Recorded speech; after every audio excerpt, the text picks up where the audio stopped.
আমি শহীদ মিরাজ হোসেনের বাবা আব্দুর রব, যাত্রাবাড়ি পাড়াডগায় মধুবাগ।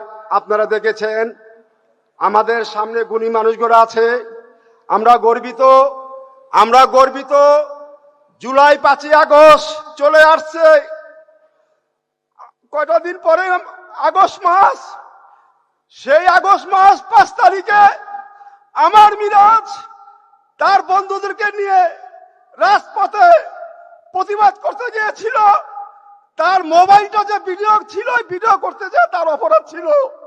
আমার বাবার মিরাজের বুকটা ঝাঁঝা করে দিয়েছে সেই মাফিয়া হাসিনার পুলিশ বাহিনীরা। আপনারা দেখেছেন সাভার, উত্তরা, রামপুরা, চাঙ্গারপুর, সেই যাত্রাবাড়ি গণহত্যা।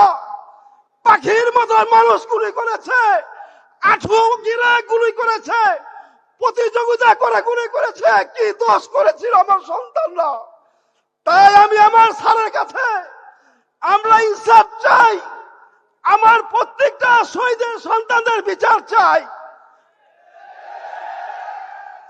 এবং খুঁজে যারা প্রকৃত দোষী তাদেরকে চিহ্নিত করে আমার সন্তানের হত্যার বিচার চাই। শুধু জুলাই আগস্ট না, যতগুলো মামলা হামলা গুম হয়েছে, প্রথমত শাপলা চত্বর হেফাজতের উপরে যেভাবে গুলি করে মেরেছে, আমি তোর যত সাক্ষী। সেই সাইনবোর্ড ফজরের নামাজ আদায় করে আমি গাড়ি নিয়ে বেরিয়েছিলাম, আমি দেখেছি রক্তের বন্যা। 8 বছর 9 বছর 12 বছর বাচ্চাদের পিলকানা হত্যার যত হত্যা হয়েছে, প্রত্যেকটা হত্যার বিচার চাই আমরা।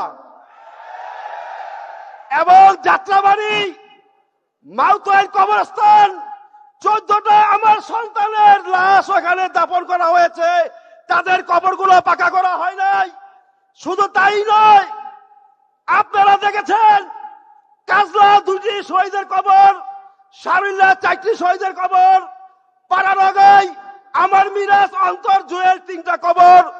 আমি 1.5 মাস প্রতিটা মন্ত্রণালয় যোগাযোগ করে লাস্ট পর্যায়ে ডিসিশন হয়েছে 3টা শহীদের নাম ফলো করা হবে।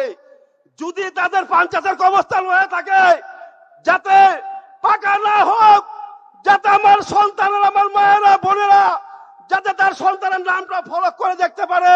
তাই আমি স্যারের কাছে বিনীত নিবেদন করব শহীদ পরিবারের বাবা হিসাবে। এবং প্রত্যেকটা জেলায়, থানায়, উপজেলায় যেখানে শহীদের নামগুলো পাকা করা হয় নাই, নামগুলো যাতে খনন করা হয়। আরেকটা বিষয় আমি নজর আনতে চাই, যাত্রাবাড়ি আমাদের থানার সামনে 20টা শহীদের পিলার আছে। সেখানে টোকাইরা নেশা করে, নোংরা আবর্জনা প্রসব পায়খানা করে। আমি নাগরিক সন্তান অভিভাবকের ফরমের মাধ্যমে স্যারকে আমি বলি, উনি আমাদের আর্থিক সহযোগিতা করে। ওইখানে 42টা চারা রূপায়ণ করি, পরিশ্রম করি 1 সপ্তাহ ধরে। দুঃখের বিষয়, আমি সিটি কর্পোরেশনের 1 তলা থেকে 10 তলা পর্যন্ত গিয়েছি। প্রত্যেকটা কাগজে আমি সিগনেচার রয়েছে, আমি পানি পাইলাম না। ঢাকা ওয়াসার মিলিত করেছিলাম, ঢাকা ওয়াসার পানি দেয় নাই। এবং নগর ভবনের থেকে যাত্রাবাড়ি কত কিলো রাস্তা, কতটুক তেলপুর, তো আমি সপ্তাহে 2 দিন পানি চেয়েছিলাম। আপনারা যদি তর্জান্ত সাক্ষী দেখতে চান, সেই গাছগুলো মরে গেছে।